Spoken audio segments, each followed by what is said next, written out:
టికెట్లకు ఫిర్ముగాలు పాత ఇన్ఫా సామాన్కు పాటల పుస్తకాలు 2 బుగ్గలే బేడా. నీకు బుగ్గలా ఊదనీకే దమ్మే లేదు, నీకు బుగ్గలు ఏం చేసుకుంటా? ఇంట్లో మా మనవడికి అది బతు బలం ఉన్నది, వాడు ఉత్తాడు. ఉత్తరా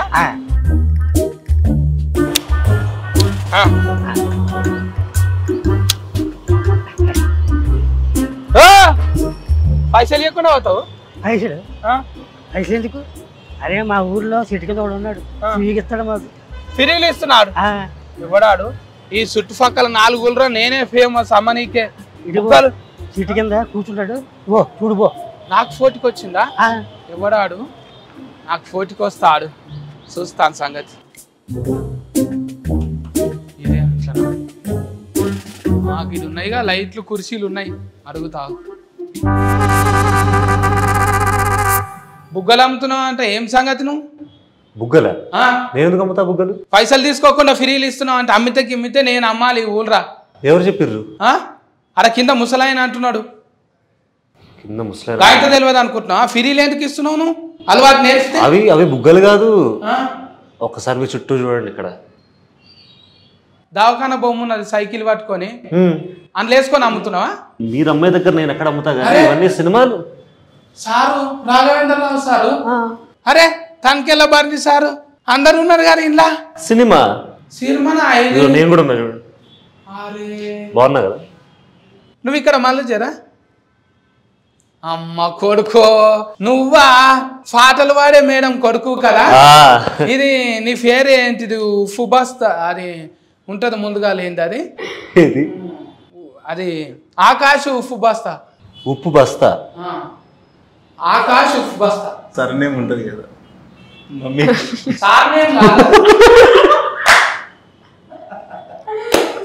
నాకు ఇంతసేపు పట్టింది. అవును ఉప్పు బస్తా.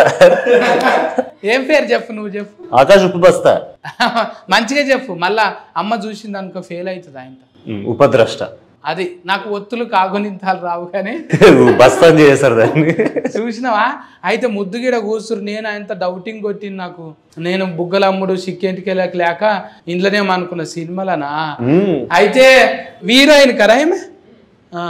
అవును చూసిన అందులో పోస్టరింగ్ లో మంచిగా కొట్టినావు. నీ పేరు బాగానా? ఇంకేందో కొనక్కున్నదా నీకు కూడా ఉప్పు బస్తా లేక? ఏమన్నది? ఏం పందిరి? వాళ్ళ పందిరా? Rolling, it should be rolling. నాకు వద్దది. భావన అంటే చాలు. ఇంకా డైరెక్టర్ పేరు అయితే పెద్దగానే ఉన్నది చూసిన నేను. గంగనా మోనా శేఖర్. గంగన మోని. అందరికి ఇవి కొన పేర్లు గమ్మతున్నాయి. మీరు పెట్టిన పేర్లు గమ్మతుంది. ఆస్తుకి అట్లా కుదిరినాయి. శేఖర్ అన్న చెప్పే, నువ్వు చిన్నోనివో పెద్దోనివో కరెంటు తీగ లెక్క సన్నమే ఉన్నావు కానీ అది కూడా తీసినావు అంట కానీ.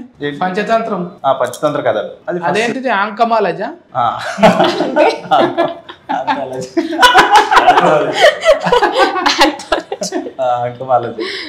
అది 5 కథలది. అందులోకెళ్ళి ఆంకమాలజీకి బుగ్గలాలజీకి ఎందుకు వచ్చినావు మరి?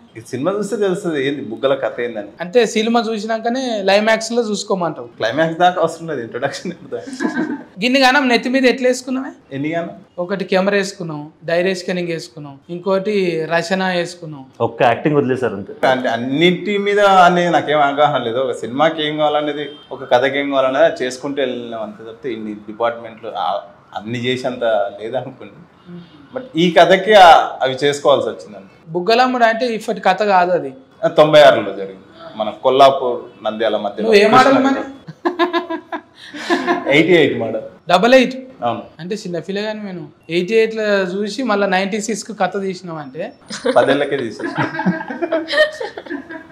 ఇంకా మీరైతే ఆల్రెడీగా యాస్కెనింగ్ మీద ఫట్ ఉన్నదంట కదా మీకు? నాకేం అర్థం అవ్వట్లేదు. నేను ఏమన్నా యాస్కెనింగ్ మీద గ్రిఫ్ ఉన్నది, యాక్టింగ్ మీద గ్రిప్ ఉన్నది. ఆ గ్రిఫ్ తోని చెప్తుంటివా ఆల్రెడీ ఇది నేను చేసేసిన, ఇది నాకు పెద్ద కథ కాదు? రోజు సెట్ మీదకి రావడం ఇది నేను ముందు చేశాను సార్. లేదు అంటే కెమెరా ముందు ఎక్స్పీరియన్స్ తక్కువ, నేను థియేటర్ ఎక్కువ చేశాను, సో చాలా నేర్చుకున్నాను. మీకు అంటే ఆ స్టేజీల మీద అంటే గట్టిగా ఒలుతారు కదా? కరెక్ట్. ఒలుతుంటే డైరెక్టర్ అన్నాడా కొంచెం కూల్గా మాట్లాడాలి? చెప్పారు యాక్చువల్లీ రిహర్సల్ అప్పుడు వర్క్ షాప్ చేస్తున్నప్పుడు చెప్పారు అంత అరవడం అక్కర్లేదని డబ్బింగ్ లో చూసుకోవచ్చు. ఇప్పుడు నీకు కుతికే సాఫ్ మంచిగా ఉండి మమ్మీ లేక పాటలు పాడతావు అనుకుంటే మళ్ళీ యాస్కెనింగ్లకి ఎందుకు వచ్చినావు? ఫ్యామిలీ అంతా మ్యూజిక్ సైడ్ వెళ్ళిపోయారు. మా అమ్మమ్మ మ్యూజిక్ టీచర్, మా చెల్లి పాడుతుంది, అమ్మ పాడుతుంది మొత్తం. సో నేను కొంచెం ఏదన్నా తేడాగా చేద్దాం మన ఫ్యామిలీలో అని ఫస్ట్ డాన్స్ మొదలెట్టిన తర్వాత యాక్టింగ్ మీద కొంచెం కొంచెం అలా ఇంట్రెస్ట్ పెరిగి ఫైనలీ సార్ నాకు ఒక గొప్ప అవకాశం ఇచ్చారు, దాన్ని పోగొట్టుకోవాలి లేక. అరే ఇంట్లో గ్రామంలో మంచిగా కండలు అవి పోస్టింగ్లు బాగానే పెట్టినావు. ఏదో అండి ఇలాంటి అవకాశాలు వస్తాయనే పెడతాం మేము అంతే. ముందుగాల ఆల్రెడీగా దస్తి వేయొచ్చు అనేది కండలు పెంచిండు. కుతికే మీద పెట్టలేడు, మొత్తం ఫెయి మీదనే పెట్టిండు. అన్ని కండలు పెంచినా కూడా నాకు ఓన్లీ ఫుల్ షర్ట్లు వేసారు, ఏం కనపడకుండా. అబ్బా బాధ అనిపిస్తుంది కదా ఎవరికైనా. నాకున్నది కాకుండా వేరేది ఎందుకు చూపిస్తారు సార్? ఆయన ఉన్నది కదా, కండల షాట్ పెట్టరా అన్నదా? ఇప్పుడు పెడదాం తర్వాత ప్రమోషన్స్ వాడతారు ఇవన్నీ. మరి తిఫల్ అనిపించలేదా?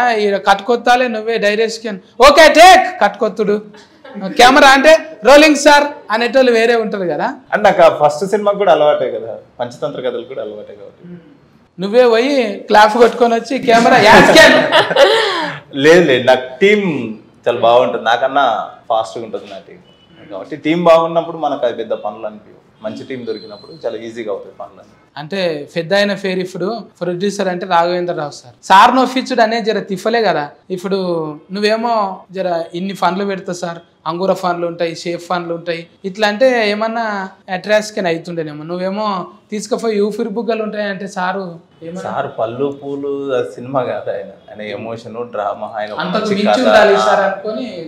ఆయన సినిమా చూసే విధానం వేరు అది. సో ఆయన కథ మాత్రమే చూస్తాడు, అవన్నీ చూడేటప్పుడు ఒకసారి కథను నమ్మినంటే డైరెక్టర్కి వదిలేస్తాడు, తనే వదిలేస్తాడు. అంటే నీకు ఇన్నున్నాయి కదా, నువ్వు ఫల్టీ టాలెంటెడ్ కదా. పల్టీ ఇప్పుడు హీరోయిన్కి ఆల్రెడీగా ఇంకేమన్నా డాన్సులు కూడా వచ్చు కదా? వచ్చాను, అన్ని వచ్చు. ఆమె పల్టీ టాలెంటెడ్. అవును, ఇంతసేపటి నుంచి నేను వచ్చిన, మరి ఇంత నీళ్ళు తాగుతావా? ముంగట గవ్యాగో ఆ చాక్లెట్లు పెట్టిండ్రు, ఇగో ఈ చాక్లెట్ తీసుకోండి.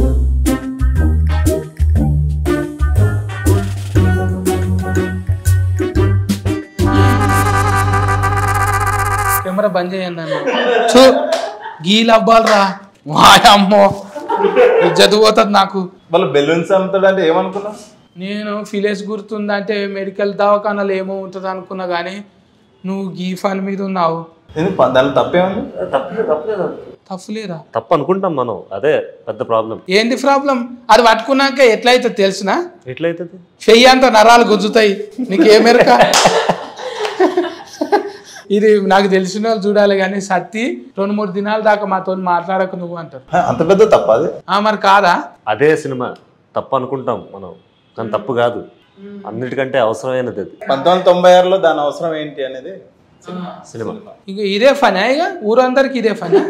మాకేం పని లేదు.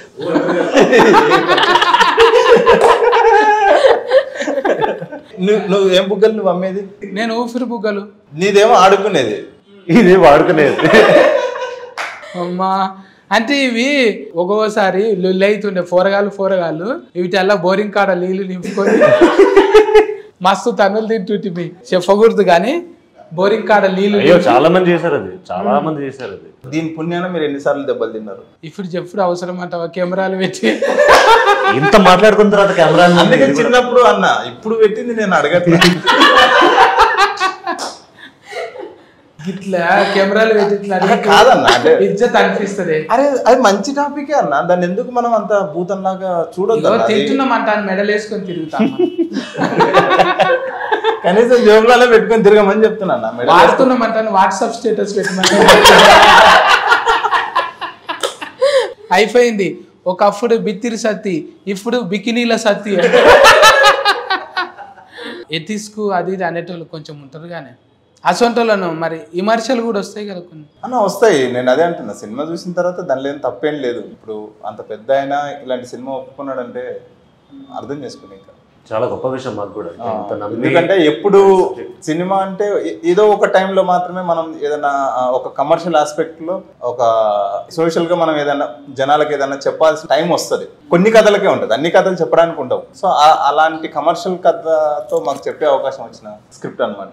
సో అందుకే సార్ కూడా చాలా మంచి స్క్రిప్ట్ అని యాక్సెప్ట్ చేసి. ఇంకా నువ్వు సిగ్గు పడలేదా మరి? నీకు సిగ్గు అనిపించలేదా? లేదు సార్, కష్టం సార్, అది ఎక్స్పెక్ట్ చేయండి. వద్దు అమ్మకని చెప్పాను కానీ వినలేదు. నాకు నా లక్ష్యమే ముఖ్యం అని, నా పెళ్ళాం కంటే నా లక్ష్యం చాలా ఇంపార్టెంట్. అవి అమ్మితే నీకు కమిషన్ వస్తుందా? ఇట్లా కమిషనే. నేను డబ్బుల కోసం చేసామండి, కొంచెం అవగాహన పెంచుదామని. ఆ రోగం ఏంటి, అప్పుడు పరిస్థితులు ఏంటి, ఎందుకంటే అప్పుడు ఎవరికి అవగాహన లేదు, ఎవరికి ఆ మైండ్ సెట్ లేదు. ఇప్పుడు అదే టైటిలింగ్ కదా, నన్ను యాది పెట్టుకో లేకపోతే నిన్ను యాది మరుస్తారంటాను. బాగా రాశారు కదా, మంచిగా రాసినావు. డబ్బా మీద బోర్డు వేసుకొని తిరుగుతున్నాను. ఇప్పుడు సంబంధాలు అంటే ఎవరు చూస్తలేరు కదా, టూక్ వాడతారు ఎక్కువ. అంటే సక్రమానికి వాడాలి. అంటే నాకు తెలిసినంత వరకు పెద్ద రోగం అంటారు కదా, అప్పుడు ఇది ఇట్లా అనలేకపోతురు. ఎయిడ్స్ అంటాను. ఎయిడ్స్ అంటే ఓయమ్మో, ఎయిడ్స్ అంటే అని తీసుకుపోయి ఆడ అలగబెట్టాలి అన్నట్టు ఉంటుంది. అని గాలి వాడితేనో లేకుంటే ఆయన ఇట్లా మాట్లాడితేనో తుఫిల్లు పడితేనో వస్తుంది అంటాను అంటుంది. అవిట మీద నేను కూడా తిరిగినాం. అప్పుడు పాటలు కూడా రాసి పాడినాం అన్నమాట. ఎయిడ్స్ భూతం లేచింది బిడ్డ ఫారా హుషారు, రోగాల కోరల్ని సాచింది బిడ్డ లేదా కంగారు, యాది మరిసి నువ్వు ఇట్లున్నావంటే నాకెందుకంటూ ఊకున్నావంటే, రోగం వచ్చి ఫీల్చి ఫిఫ్ఫి చేసి నాకు ఒరిగేది ఏముంది మొత్తుకున్నా గాని, ఎయిడ్స్ భూతం లేచింది బిడ్డ ఫారా హుషారు, రోగాల కోరల్ని సాచింది బిడ్డ లేదా కంగారు. మళ్ళీ అందులోనే మందులేని రోగం ఒకటి దాఫురించరన్న, ఆ మహమ్మారి పేరు ఎయిడ్స్ రోగం అంటారన్న, ఒక్ర బుద్ధి వ్యభిచారం వలలో నా జిక్కుకుంటే, ఒడ్డుకున్న చేపగతి గడ్డు కాలం వచ్చురన్న అంటాను. ఇట్లా పాటలు ముద్దుగా. సూపర్. సేమ్ ఇది ఈ టాలెంట్ కూడా ఉందా? పల్టీ టాలెంటెడ్ అసలు మొత్తం ఫల్టీ అంతా ఇక్కడే ఉంది. ఫల్టీలు వేసే ఏ లొంకరపోయినాయి అన్న. నాకు అక్కడ దిక్కు చూడబుద్ధి అవుతలేదు, అవి తీసేయరా. ఈ ఫీలింగ్ తీసేయాలనే మా సినిమా వస్తుంది. ఈ ఇంటర్వ్యూ అయిపోయేలోపు మీరు జాబ్ వేసుకొని పోయేలా. ఇంటర్వ్యూ కూడా మా ఫటీలు వస్తుందా? ఇది సమరం గారి ప్రోగ్రామ్ కాదన్నా, డైలీ వస్తుంది. రాత్రిపూట అందరూ అనుకున్నాక వస్తుంది ఆ ప్రోగ్రామ్. ఇది నాకు ఏదో కొంచెం డౌటింగ్ కొడుతున్నాను. నువ్వు అమ్మకు చెప్పినవా లేకపోతే నీ అంతలు నువ్వే ఇట్లా చేస్తున్నావా సినిమాలు? అయ్యో, అమ్మకు తెలియకుండా నేను ఏం చేయను, అన్ని అమ్మకు చెప్పే చేస్తాను. నేను అడిగొస్తే ఎందుకైనా మంచిది. అంటే నువ్వు డైరెక్టర్ అంటే రాఘవేంద్రరావు సార్ని అడుగుతా, మళ్ళా సునీత మేడంను కూడా అడుగుతా. ఏమని అడుగుతా అంటే ఇసొంటి నౌకరీ ఉన్న దాంట్లో ఫస్ట్ ఎందుకు పెట్టినామంట అని అడుగుతా.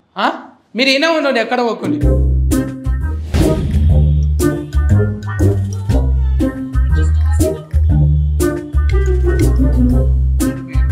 మేడము మేడం నమస్తే కారం. అయ్యో రండి కూర్చోండి ప్లీజ్. కాఫీ తాగుంది మేడం, తాగుకుంటా నేను మాట్లాడండి. బుగులు వాటకుండా ఒక ముచ్చట అడుగుతా. గూగుల్ ఎందుకు? అయితే మీ కొడుకు సినిమాలో యాస్కెనింగ్ చేస్తుండగా మిమ్మల్ని అడిగే చేస్తుండా? అవును. ఒప్పుకున్నారా మీరు?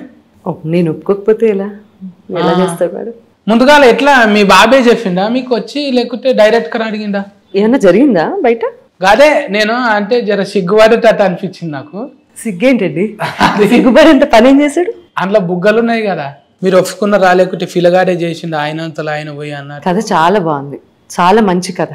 ఎప్పుడైతే ఆకాష్ చదువు అయిపోయిన తర్వాత నా దగ్గరికి వచ్చి నాకు యాక్టింగ్ అంటే చాలా ఇష్టం అని చెప్పాడు, ఒక్క క్షణం నేను కూడా కంగారు పడ్డాను. మనం పాడితే గిడితే పాటలు పాడాలి కానీ ఇదేందిరా యాస్కి లేదా అంటే నేను పాటలు పాడతాను కాబట్టి నా కొడుకు నా కూతురు పాటలు పాడాలని రూల్ లేదు కదా.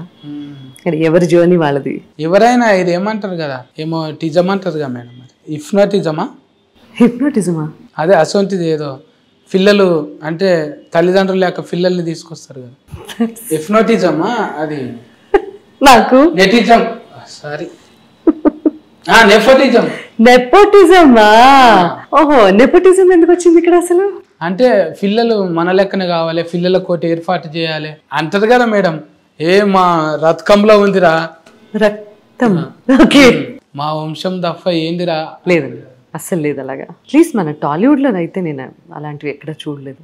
అదృష్టవశాత్తు ఇక్కడ మంచి టాలెంట్కి ఎంకరేజ్మెంట్ ఉంది. అలాగే ఆకాష్ కూడా ఏంటి అంటే జీన్స్, అది చిన్నప్పటి నుంచి పాటలు పాడడం, తను డాన్స్ చేయడం, చాలా బాగా డాన్స్ చేసేవాడు. స్పోర్ట్స్లోను అక్కడ ఇక్కడ అంటే వెరీ యాక్టివ్. మీరు అప్పుడే కనిపెట్టిరు అనమాట, నువ్వు యాడ్కర్ అవుతావురా అన్నవా? ఉంది తనకి. అంటే నేను పాటలు పాడడం, డబ్బింగ్ చెప్పడం, రకరకాల అంటే బయటికి వెళ్తే అందరూ గుర్తుపట్టి వచ్చి మాట్లాడడం, అంటే టాలెంట్కి ఇచ్చిన గుర్తింపు ఏంటనేది చూశాడు తను. చూసిన తర్వాత 8th క్లాస్లోనూ 9th క్లాస్లోనూ ఒకసారి అంటే, లేదు ఫస్ట్ చదువు ఇంపార్టెంట్ కదండి, చదువుకో, ఆ తర్వాత ఆలోచిద్దాం, ఇంకా ఆ ప్యాషన్ కంటిన్యూ అయితే అప్పుడు చూద్దాం అనేది అన్నా. ఎక్కువ డాట్కర్లు యాడ్కర్లు దగ్గర ఉంటారు అంటే చదువుకొని భాష కనీసం ప్రొనౌన్స్ చేయడానికి కూడా తిరిగి రాదు తెలుసా. డాక్టర్ మీరు ఇప్పుడు ఏమన్నారు? డాట్కర్. డాట్కర్ అంటే ఒత్తు ముందలు వస్తుంది, అస్కరం తర్వాత వస్తుంది. ఇదేంటిది సత్తి డిక్షనరీ? డిక్షనరీ మన సపరేట్ డిక్షనరీ. నమస్కారం సార్. బాబోయ్. అయితే పిల్లగాడు గట్లా చేస్తున్నాడు, మరి మంచి తొవ్వలనే పోతున్నాడా లేదా అంటానే అరుచుకుందామని వచ్చిన మేడము. మరి మీరేమో చూస్తే కుతికే మంచి పాటలు పాడుతున్నారు మీరు. కుతికే ఎంత తమాష ఉంటది. తమాషానా అంటే తమాషా అంటే మంచిగా అనిపిస్తుంది. తమాషా అంటే ఎవరి దగ్గర లేని ఇంగ్లీష్లో టూ మచ్ ఇంగ్లీష్లో ఏమంటారు, యూనిక్. ఈ రోజున అలాంటి యూనిక్నెస్సే కావాలి కదా ఇండస్ట్రీకి. అందుకే కదా ఆకాష్ ఇలాంటి స్టోరీ సెలెక్ట్ చేసుకున్నాడు. ఇప్పుడు అంటే ఆకాష్ ఎట్లయినా మంచిగా అంటే ఎక్స్పీరియన్స్ ఉన్నట్టు చేసిండు. కానీ సజ్బెట్కే నాకు సజ్బెట్కు అంటే మీకు కథ సబ్జెక్ట్ చెప్పినగా మేడం, ఒత్తులు ముందు వస్తాయి, అస్కరం తర్వాత వస్తుంది. అయితే చెప్తున్నప్పుడు ఇదేంటి పాటల రిలేటెడ్గా ఏమైనా ఉంటే చెప్పు అని అనలేదా మీరు? అస్సలు అనలేదు. ఎందుకంటే నాకు ఇలాంటి స్టోరీస్ అంటే చాలా ఇష్టం. కథనం సినిమాకి చాలా ఇంపార్టెంట్. శేఖర్ గారు రాసిన స్టోరీ, ఆయన చెప్పినటువంటి విధానం. సో ఆకాష్ని నమ్మి ఇంత మంచి స్టోరీ తీసుకొచ్చినందుకు శేఖర్ గారికి ఆ రోజు నిజంగానే థ్యాంక్స్ చెప్పాను. అంటే నేను ఆకాష్ని ఎప్పుడు లాంచ్ చేయటమే, అసలు తన ఇంట్రెస్ట్ తెలుసుకున్న తర్వాత లాంచ్ చేయటం అంటేనే ఫైట్స్ ఉండాలి, డాన్స్ ఉండాలి. డాన్స్ తన టాలెంట్, అలాంటి టాలెంట్స్ తనలో చాలా ఉన్నాయి. అంటే మంచి మాస్ లుక్ ఉంది, అవసరమైనప్పుడు అవన్నీ ప్రదర్శించాలి. బట్ ఎప్పుడైతే మంచి మంచి స్టోరీస్ సెలెక్ట్ చేసుకొని తను ఇనీషియల్గా ఒక 2-3 సినిమాలు స్టాండ్ అయ్యేంత వరకు ఓకే తనలో మంచి నటుడు ఉన్నాడు అని ప్రూవ్ చేసుకుంటాడు. ఆ తర్వాత తన్ని వెతుక్కుని వచ్చే స్టోరీస్ అన్నీ కూడా తన్ని మంచి స్థాయిలో నిలబెడతాయి. దానికి ఇది పునాది మోర్ దెన్ ఎనీథింగ్. ఇప్పుడు రాఘవేంద్రరావు గారి ప్రొడక్షన్ అంటేనే, అంటే ఆయన చేతుల మీద ఇంట్రొడ్యూస్ అవుతున్నారు అంటే ఒక చాలా మంచి హ్యాండ్, గోల్డెన్ హ్యాండ్ వారిది. వారు బ్లెస్ చేశారు. శేఖర్ గారి స్టోరీ నో అని చెప్పే అవకాశం ఎక్కడుంది? అండ్ ఇలాంటి స్టోరీస్ చేయాలి, మనకి చాలా అవసరం. అంటే ఒక అపోహ నమ్మకాన్ని ఓడగొట్టాలంటారు. అంటే ఇవన్నీ కొంచెం ఏదో అనిపిస్తుంది, కానీ దీన్ని మంచి మార్గంలో వాడాలి. కానీ ఇష్టం వచ్చినట్టు అది అనగానే ఏదో ఊతుకు అందరికి ఏదో బూతులు ఎక్కిన పడ్డట్టు యూత్ అట్లా అనిపించుకొని జర సిగ్గుపడుతుంటే. ఇప్పుడు ఈ సినిమాతోనే మాకు అర్థమైంది ఏంటంటే, శేఖరు అంటే 90s ఇస్కుల ఈ సిగ్గుపడ్డాయన్ని అట్లా కాదురా బాబు, ఇది ఎంత అవసరము, అది ఎంత అక్కెరుండెనో అప్పుడు ఏడ చూసినా బోర్లు పెడుతుండ్రు మేడం పెద్ద పెద్దవి. కరెక్ట్. అప్పుడు నాగార్జునం సార్ ఏంది గిట్ల కూడా పడుతున్నాడు, నాగార్జునం సార్ ఏంది గిట్లా పట్టుకున్నాడు అనిపిస్తుండే ఆ టైంలోనా. చూసినాం ఆయన పెద్ద పెద్ద పోస్టర్లు వేస్తారు, ఆ పక్కకి ఇదేసి ఇంత మంచి సినిమాలు చేసి గదేంది చూసారా. జనాల మైండ్ సెట్ ట్రెండ్ అలా ఉండేది. అయితే పిల్లల్ని ఎవరినైనా కూడా తల్లిదండ్రులు మంచిగా చదువుకో బిడ్డ, నేను ఉన్న దాంట్లోకి ఇంట్లో తిఫ్ఫలు ఉంటుందిరా వద్దు అంటానే చెప్తారు. స్పెషల్గా మన సినిమాల దాంట్లో అయితే ఇక మీకు తెలియని తిఫ్ఫలు కాదు. అంటే నా కళని నేను నమ్ముకున్నాను కదా, కానీ కొత్తగా అనిపిస్తలే మేడం, అంత న్యాచురల్గా చేసేసింది. అంటే ఆల్రెడీగా జీన్స్ అనుకోవచ్చు. అలా ఏమో తెలీదు. మీరు అంత పీస్ఫుల్గా ఉండడానికి ఏం చేస్తారు మేడం? యోగా చేస్తారా? లేదండి, కొంచెం మెడిటేషన్ అప్పుడప్పుడు. శ్వాస మీద గ్యాస్ పెట్టుడేనా? శ్వాస మీద ధ్యాస పెట్టడమే అండి. కరెక్టే, అంతే. కళ్ళు మూసుకొని అబ్జర్వేషన్ చేయాలంతే. కళ్ళు తెరిచి కూడా కొన్ని చూడనట్టు, కొన్ని విననట్టు. బయట ప్రపంచం మనలో మనం ఉంటూ ఉంటే ఆటోమేటిక్ గా ప్రశాంతత వచ్చేస్తుంది. సగం లోకానికి నిజంగా మీ పాటలు వింటే, మీ నవ్వు చూస్తే, మీ ప్రశాంతత చూస్తే ఆనందం అనిపిస్తుంది. మేము ఎప్పుడన్నా నిజంగా మేడం మీ నవ్వు చూడనీకి వచ్చినా నేను 2 ఫాలో చెప్పిన. చెప్పారు మీరు నవ్వితే చూడాలి, దగ్గరికి వెళ్ళి చూడాలి. నేను ఎప్పుడు ఎవరిని అడగలే మేడం. మీ నవ్వు చూడనీకే దగ్గరకు వచ్చి చూసిపోయినాం. ఇప్పుడు కాదు 2005 సంవత్సరం 18 ఏళ్ల కింద మీ నవ్వు కోసానికి వచ్చి చూసిపోయినాం. అంటే చూసారా, అంటే మీరు ఎంత ఉల్లాసపరుస్తున్నారు. ఊతుని చూడండి. అయ్యో థ్యాంక్ యూ. మీలాంటి యూత్ ని ఆఫ్ కోర్స్ అది అంశాలు పుట్టిరు మేడం. అదృష్టం అండి, పూర్వజన్మ సుకృతం. మీ పిల్లలకు కూడా అట్లనే వచ్చింది మేడం. ఎందుకంటే 2-3 సీన్లు చూసినాం మేము. శేఖర్ చూపెట్టిండు, అన్న చూడు నీకేమని అనిపిస్తుందా అంటే నాకేం అనిపిస్తలేదు. అంటే ఎంత ఇమిడిపోయింది క్యారెక్టర్లు అంటే మనం ఖచ్చితంగా ఇది మాట్లాడాలి, మనం ముచ్చట మేడం దాకా తీసుకుపోవాలి అంట అని చెప్పిన. కంప్లైంట్ ధోరణిలో వచ్చారు. సినిమాలో మీరు కూడా ఇన్వాల్వ్ అయిపోయి ఇప్పుడు తనలో ఉన్న ప్లస్ పాయింట్స్ గురించి మాట్లాడడం చాలా సంతోషం. పిల్లగాని దగ్గర మంచి ముచ్చటనే ఉన్నది, ఒట్టిగా ఏం లేడు. నేను అంటే అమ్మ తెచ్చి పెడుతుంది కదా తిందామా అన్నట్టు ఏం లేదు. తన ఆలోచన ధోరణి కూడా అలా కాదండి.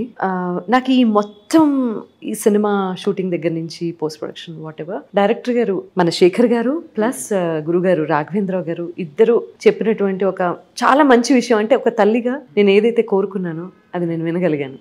ఆకాష్ టైం సెన్స్ కానీ పని చేసేటప్పుడు చూపించే శ్రద్ధ, భక్తి, మెయిన్లీ ఏంటంటే ఏదో ఇష్టంతో చేయడం వేరు, ఒక పని యాక్సెప్ట్ చేసినప్పుడు దాన్ని భక్తిగా చేయడం వేరు. సో తనలో ఆ లక్షణం ఉంది, చాలా మంచి ఫ్యూచర్ ఉంది. ఈ అబ్బాయికి ఈ డిసిప్లినే తన ఫ్యూచర్లో ముందుకు తీసుకెళ్తుంది అని చెప్పిన పాయింట్ ఒక తల్లిగా నాకు చాలా తృప్తినిచ్చింది. ఇప్పుడు పిల్లగానికి అయితే అంటే మనం ఏం పెడతలేం కదా, పైసలు నిర్మాత. మన పెట్టుబడల్లా ఆకాష్ టాలెంటే. ప్యూర్లీ తన టాలెంట్ చూసి, అంటే తన ఇన్స్టాగ్రామ్ ప్రొఫైల్, తను చేసిన డాన్స్లు, తన హావభావాలు అవన్నీ చూసి ఈ క్యారెక్టర్కి తనైతే సరిపోతాడు అని శేఖర్ గారు అనుకుని అప్పుడు గురుగారి దగ్గరికి తీసుకెళ్ళడం జరిగింది. సో ఇందులో నా పాత్ర ఏమీ లేదు, ప్యూర్లీ ఆకాష్ టాలెంట్. పాత్ర లేకపోయింది సరే, ఒక పాటనన్నా పాట కూడా లేదా నాదా చెప్పనుగా, అంటే చెప్పనంటే ఉన్నది లేదు మాకు అర్థమవుతుంది. అయితే మనము ఇప్పుడు పెద్ద మనిషితో మాట్లాడదామంటాను అనుకున్నాం. మీరు వస్తారా మేడం? మాట్లాడదామా? రాఘవేంద్ర గారితోనా? ఏం మాట్లాడాలి? ఈడికే వస్తారు కదా ఆయన. వస్తారు కానీ మీరేం మాట్లాడతారు? ఏదన్నా ఒక ముచ్చట అడుగుదాం. అంటే అవకాశం మీరు ఇచ్చిన వాళ్ళంతా పెద్దగా ఆకాశానికి ఇది, అట్లనే ఆకాశం కూడా ఇచ్చారు మీరు. అడుగుదాం, సార్ని అడుగుదాం. మనం మళ్ళా కలుస్తూనే ఉంటాం కదా మేడం, సార్తో 2 ముచ్చట్లు మాట్లాడతాం. మీరు అనగానే పూలు ఫన్లు గుర్తుకొస్తాయి. ఎక్కడ మీ ఊర్లో చూసినప్పుడు కూడా నేనే గుర్తుకొస్తాను. కొత్త వాళ్ళతోనే తీయాలని డిసైడ్ చేసుకుని ఈ అబ్బాయిని కనిపెట్టాను. అమ్మని చూసి చేయలేదా కొడుకుని చూసి అమ్మకి అవకాశం. అమ్మగా న్యూటన్ ఏమో యాపిల్ పడితే గ్రావిటీ అని కనిపెట్టాడు. నేనేం కనిపెట్టానంటే అది ఎక్కడ పడాలి.